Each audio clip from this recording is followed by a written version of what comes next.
Assalamualaikum warahmatullahi wabarakatuh. Perkenalkan, nama saya Fatihatul Faiza dengan NIM 20011000073 dari kelas 2B. Di sini saya akan mempresentasikan sebuah materi mengenai keterampilan berbahasa, yaitu keterampilan menyimak.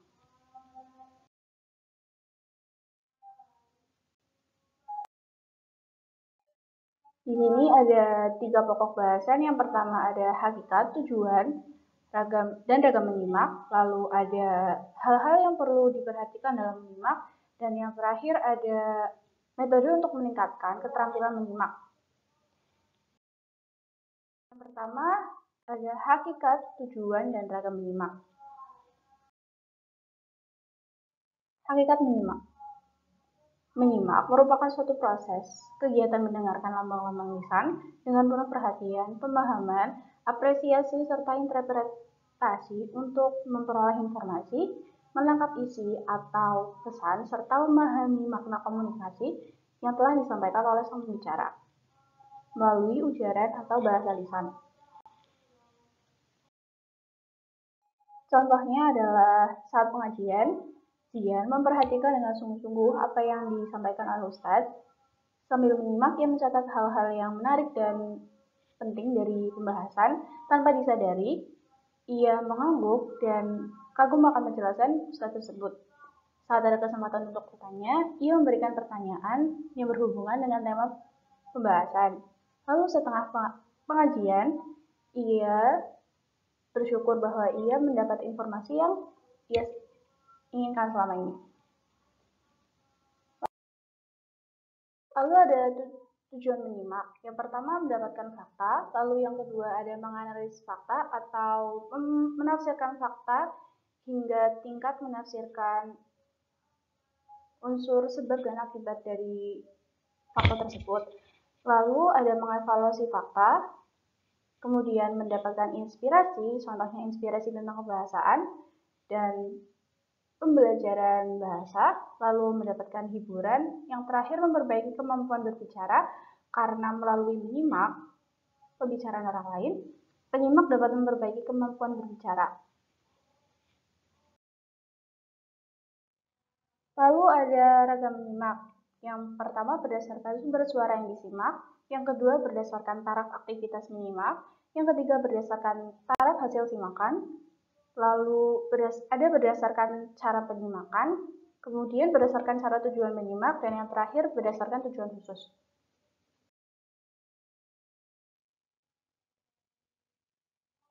Berdasarkan sumber suara dibagi menjadi dua, yaitu menyimak intrapribadi dan menyimak antar pribadi.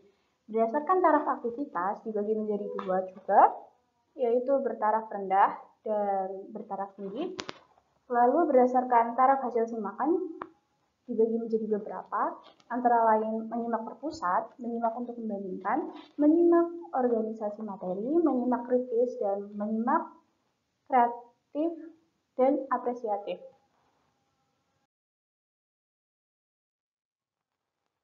Kemudian dari cara penyimakan dibagi menjadi dua, yaitu menyimak intensif dan ekstensif. Lalu berdasarkan tujuan menyimak dibagi menjadi beberapa, yaitu menyimak sederhana, diskriminatif, santai, informatif, literatur, dan kritis. Lalu berdasarkan tujuan khusus dibagi menjadi beberapa juga, yaitu menyimak untuk belajar, menyimak untuk menghibur, menyimak untuk menilai, menyimak apresiatif, menyimak untuk mengomunikasikan ide dan perasaan, menyimak diskriminatif, dan menyimak permasalahan masalah.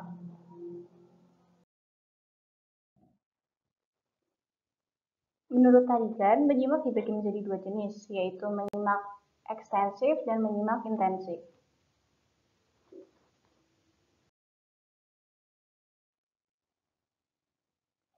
Menyimak ekstensif merupakan proses menyimak yang dilakukan di kehidupan sehari-hari. Contohnya menyimak siaran radio dan siaran televisi. Sedangkan menyimak intensif merupakan kegiatan menyimak yang harus dilakukan dengan sungguh-sungguh dan memerlukan konsentrasi yang tinggi untuk menangkap makna yang dikehendaki. Lalu ada hal-hal yang harus diperhatikan dalam menyimak. Ada dua aspek di sini, yaitu aspek kebahasaan dan non-kebahasaan. Untuk aspek kebahasaan sendiri ada fonem, morfem, kata, frasa, klausa, kalimat, paragraf, dan wacana. Lalu untuk aspek non-kebahasaannya ada tekanan atau keras lembutnya suara, lalu ada jangka atau panjang pendeknya suara, dan nada atau tinggi rendahnya suara, lalu ada intonasi atau naik turunnya suara, dan terakhir ada ritme atau pemberian tekanan nada dalam kalimat. Lalu ada metode untuk meningkatkan keterampilan menyimak.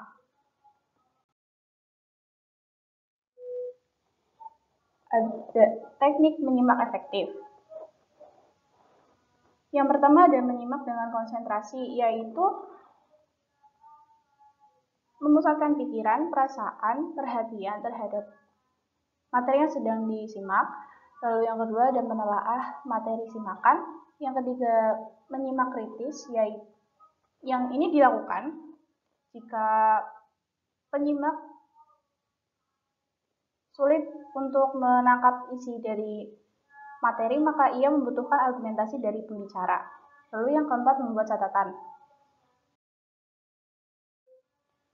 Kemudian ada teknik untuk meningkatkan keterampilan menyimak. Yang pertama ada teknik loci, yang merupakan teknik mengingat yang paling tradisional, yaitu dengan cara memvisualisasikan materi yang harus diingat. Yang kedua ada teknik penggabungan, yaitu dengan cara menghubungkan pesan pertama yang diingat dengan pesan kedua, pesan ketiga, dan pesan seterusnya dengan menggunakan imaji tertentu. Lalu yang ketiga ada teknik fonetik yang lebih melibatkan penggabungan angka, bunyi fonetis, dan kata yang mewakili bilangan tersebut dengan pesan yang akan diingat. Selanjutnya ada hubungan keterampilan menyimak dengan keterampilan berbahasa lainnya. Yang pertama ada hubungan antara menyimak dan berbicara. Keterampilan menyimak berkaitan erat dengan keterampilan berbicara, karena menyimak merupakan dasar untuk bicara. Seseorang dengan keterampilan menyimak yang baik akan dipastikan ia memiliki keterampilan berbicara yang baik juga, begitupun sebaliknya. Menyimak merupakan keterampilan bahasa lisan, keduanya membutuhkan penyediaan simbol-simbol lisan.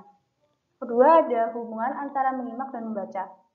Menyimak dan membaca merupakan keterampilan reseptif, keduanya memungkinkan menerima informasi dari orang lain, baik menyimak maupun membaca simbol.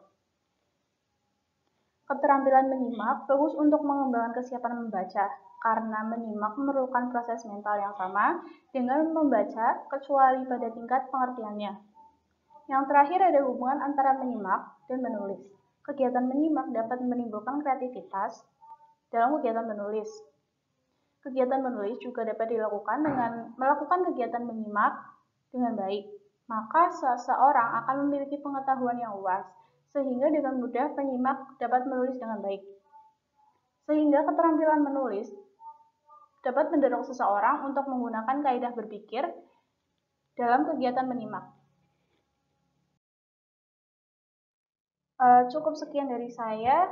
Mohon maaf bila ada salah perkataan maupun perbuatan, baik disengaja maupun tidak. Terima kasih atas perhatiannya. Wassalamualaikum warahmatullahi wabarakatuh.